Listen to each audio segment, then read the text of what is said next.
TES Canada va offrir des redevances à un plus grand nombre de citoyens qui vont vivre près de leurs futures éoliennes. Ça, c'est bien sûr si le projet va de l'avant. On va rejoindre ce soir Charles-Antoine qui est à Saint-Adelphe. Alors, qu'est-ce qu'il y a de nouveau aujourd'hui?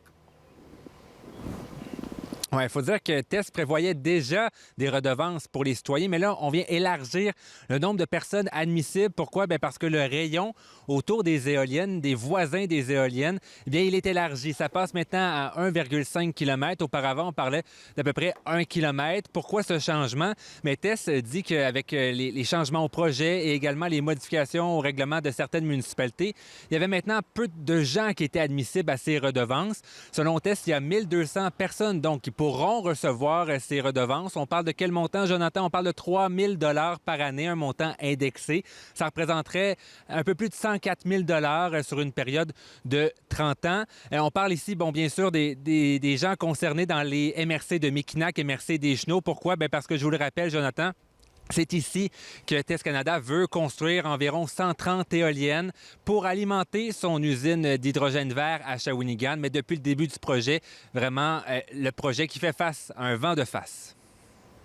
On va faire un rayon de 1,5 km autour des éoliennes. On va aller rechercher les voisins qui étaient prévus initialement. Puis en fait, on va en chercher un petit peu plus. Donc, il y a plus de gens dans la communauté qui vont bénéficier de ce paiement annuel récurrent.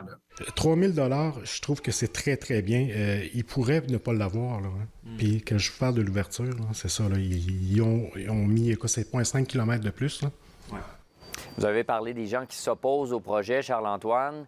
Et là, eux disent que c'est carrément une façon d'acheter l'acceptabilité sociale.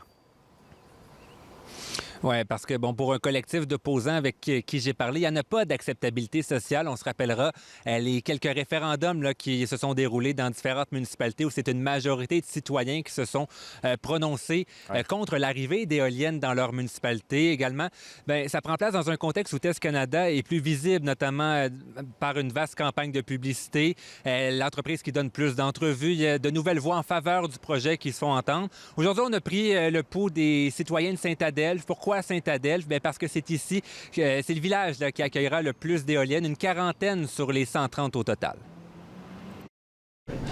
C'est pas plus que ça, moi, je trouve. Vous trouvez que c'est pas beaucoup? Ouais, mais sans moi. Dans mesure où il n'y a pas de dérangement, écoute, ça peut être bienvenu pour quelqu'un. Là. Ils achètent les gens. Ils essayent seulement d'acheter les gens pour avoir leur prétendue acceptabilité sociale. Mais elle n'existe pas.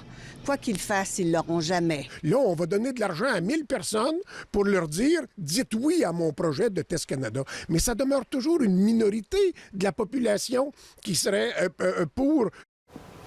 Le collectif Toujours Maître chez nous croit que les gens qui acceptent l'offre de TES se priveront de recours quant à d'éventuelles nuisances des éoliennes. Très bien, merci Charles-Antoine. Au revoir.